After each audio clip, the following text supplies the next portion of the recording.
to see a version of Spectacular Spider Man with Josh Keaton voicing him for the cameo. Was how'd that make you feel when you were watching it in the movie theater? So I knew from Josh that he had recorded that, and I was beyond thrilled for him.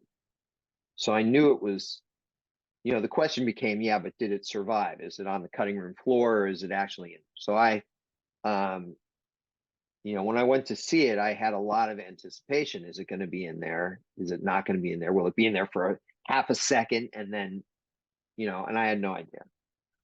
I am of two minds on it.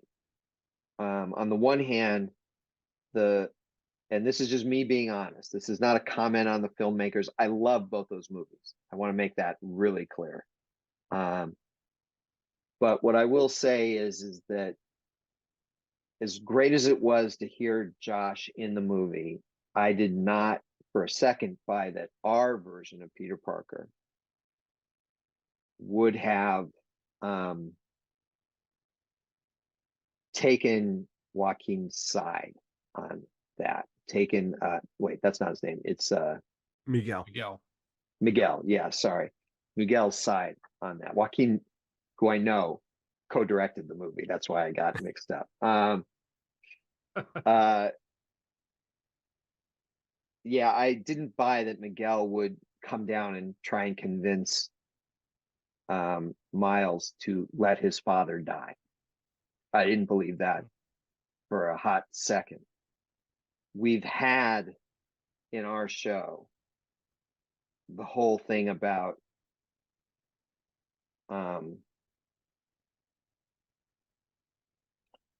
there's a scene in our show where Black Cat asks Peter to just look the other way for her father when they're when she's trying to break him out of prison. And Peter makes it very clear, no, never again. I'm never looking the other way again. I don't care what the consequences are. I'm never going to do that again.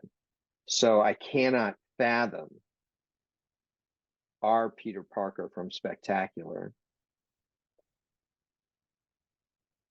siding with Miguel against Miles over the idea of letting his father die for the sake of the canon.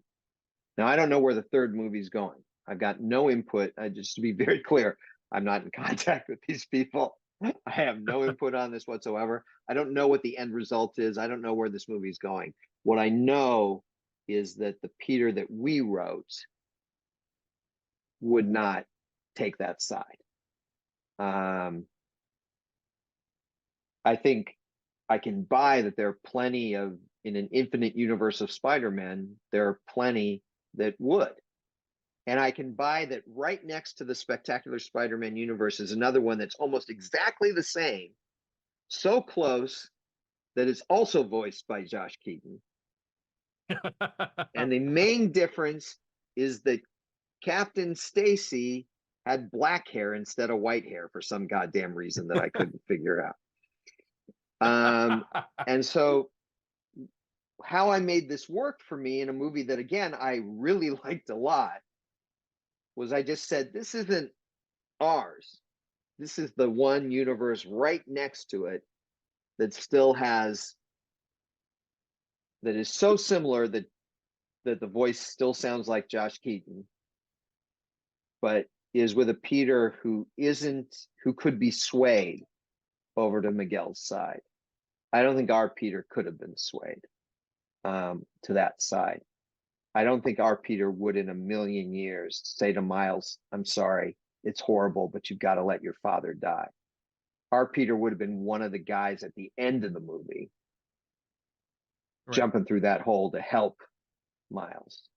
And it's not like I expected that. It's not like I'm like, oh, Spectacular should have a much bigger role in this. I was pleased that they, again, did anything with it at all. And I'm thrilled for Josh, period.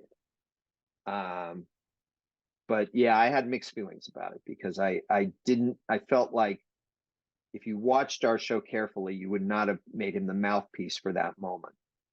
You would have Right. done Right. something else with him, but not for that moment. That would not have come out of our Spider-Man's mouth. It's a Okay. nuancy I, thing, but that's how I I feel about it. no, I'd seen you kind of talk about it online, but I hadn't heard anybody like address that with you like we just did. You I could actually explain didn't yourself ever talk beyond. about it online. Never talked about it publicly before now. And the difference is that on a tweet, I didn't feel I could. I felt like it would That's just right. be taken out of context and make it sound like I was bad mouthing the movie. This could, with a clip, they could probably do that still here, but at least in the fullness of Don't this clip this. podcast, you get the context of what I'm saying. I love these movies. I truly, I can't tell you how impressed I am by these movies. I produce animation. I know how hard it is. And what they have done is beyond the pale. Like we talked about logistics before. The logistics of doing the movie that they did.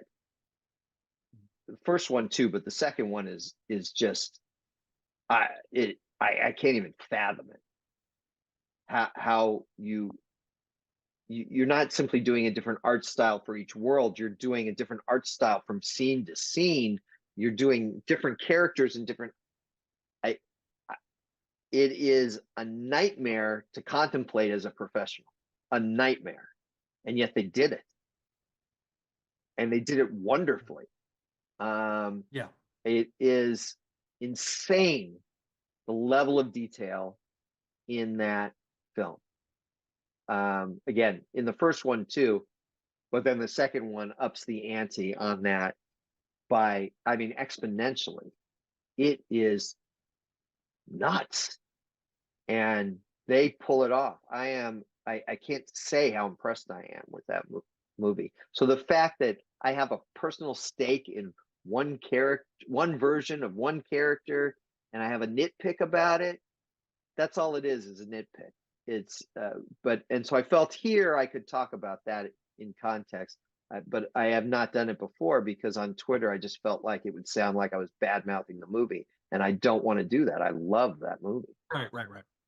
That's what I was meaning when you were when I said talking about it earlier. You kind of said you now that you cleared that up, I apologize.